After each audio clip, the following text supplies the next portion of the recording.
They shift closer, you tell them to stop, but they seem to not hear. They are inching closer until they are so close that you can feel their breath. You're trapped. Then, they touch your thigh and you just want to disappear. The next day you try to tell someone, but they seem to brush it to the side and make it seem like it's okay this happened to you. Alyssa Milano gave a place to speak about sexual misconduct in her tweet reading, "Me Too," suggested by a friend. If all the women who've been sexually harassed or assaulted wrote "Me Too" as a status, we might give people a sense of the magnitude of the problem. The Me Too movement began in 2006 by activist Tarana Burke. In 2017, she was named one of the Silent Speakers of the Year by Time magazine, along with many more influential women. Burke currently serves at the Girls for Gender Equity in Brooklyn as a senior director. After this hashtag was brought to everyone's attention via Milano's tweet, people started calling out sexual misconduct, whether it was speaking out about their experience, calling people out, and saying how society should change. The hashtag has been used roughly 19 million times on Twitter, showing society just how prevalent sexual misconduct is within our minds. 1 in 5 women and 1 in 71 men are sexually assaulted at some point in their lives. When I was 19 years old, I was raped by a stranger, and I was part of that 8% that gets raped by someone they don't know, because the majority of the time it's by an acquaintance. I think once you've been raped, it's hard to feel as strongly about the sexual harassment that you've had experienced, because at least it's not assault. Even though it is so common, sexual assault is the most underreported crime. 64% of sexual assaults are not reported to the police. But now that the Me Too movement has been brought to the forefront, people are finally aware of the commonality of sexual assault. Some of the outcomes of speaking out about sexual misconduct were the downfall of many important people. We're seeing changes in media, and we're seeing changes in Hollywood, we're seeing changes in politics. We're starting to pay a little more attention of what people are doing behind the scenes. Harvey Weinstein was taken down when The New Yorker published an article with 13 women accusing Weinstein of sexual harassment and assault. Many more women have since come out with allegations of sexual misconduct. Weinstein has been terminated from the board of his own company. He was arrested on charges of rape and sexual misconduct, but was released after paying a $1 million bail. Things continue to escalate in Hollywood. Andrea Constand, with 59 other women, accused Bill Cosby of sexual assault. Cosby went to trial for drugging and sexually assaulting Constand 14 years ago. He now sits in prison for 3 to 10 years. Fast forward around a year, and R. Kelly Lifetime docuseries and 6-part documentary series with accusations of plaguing women with sexual misconduct dating back from the 1990s. Since marrying a minor, filming child pornography, creating a sex cult, these heinous events committed by the R&B singer led to a series of lawsuits.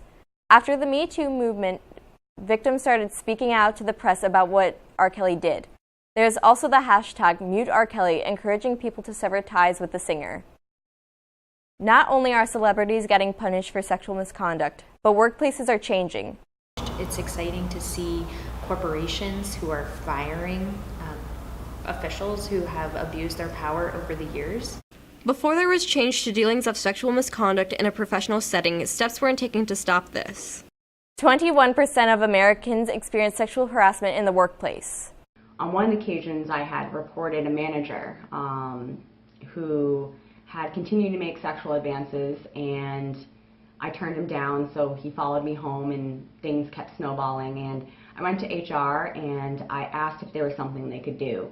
And the lady had actually said, "Do you really want to pursue this? Do you think it's worth their livelihood and their job because maybe you misconstrued what they meant?" So I backed down, like many women do, and they don't pursue these cases of sexual harassment. But about a week later, he was fired because he had stolen $100. And that taught me a really important lesson, that in the workplace, my well-being and safety was less important than $100. Many groundbreaking events have occurred as a result of the Me Too movement. Hollywood figures have shown awareness by wearing black in solidarity at the 2018 Golden Globes, along with the Time's Up pins with many speeches by celebrities marking the end of sexual misconduct. There were various marches highlighting women's rights, the end of sexual misconduct, and Me Too survivors. Now many activists and survivors are finally heard about the issues of sexual misconduct. This has been my world and my space for a long, long time. And I often felt like I was sort of screaming into the void, like people weren't hearing me, they didn't understand the importance of things like feminism. But sexual misconduct has not ceased. There have been accusations pointing to Jason Momoa, such as a joke he made on the Game of Thrones set about raping beautiful women. Rape beautiful women, Stalking his wife. First sight?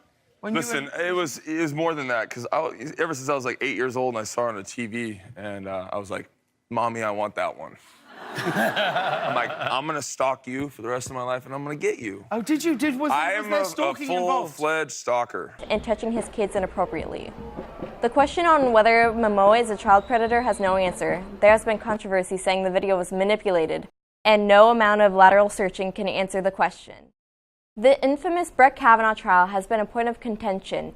Christine Blasey Ford came out with accusations of Kavanaugh attempting to assault her. I believed he was going to rape me. I tried to yell for help. When I did, Brett put his hand over my mouth to stop me from yelling. Many ridiculed her of making it up, with the point stating she can't keep her story straight and she didn't remember what happened exactly during her testimony. But the main question for Ford is, why now? But Kavanaugh didn't have a pristine testimony either. His only argument was disregarding questions and recalling memories, which we all know are subjective. And did the word, Ralph, you used in your yearbook I already relate to answered the alcohol? question. Did it relate to alcohol? I like You beer. haven't answered that. I like beer. I don't know if you do. Okay. Do you like beer, Senator, or not? Now Kavanaugh is a Supreme Court justice, and still no one knows who is telling the truth. There are many resources to cope with sexual misconduct, whether that would be to seek treatment from a counselor or stop the perpetrator from doing anything like that again.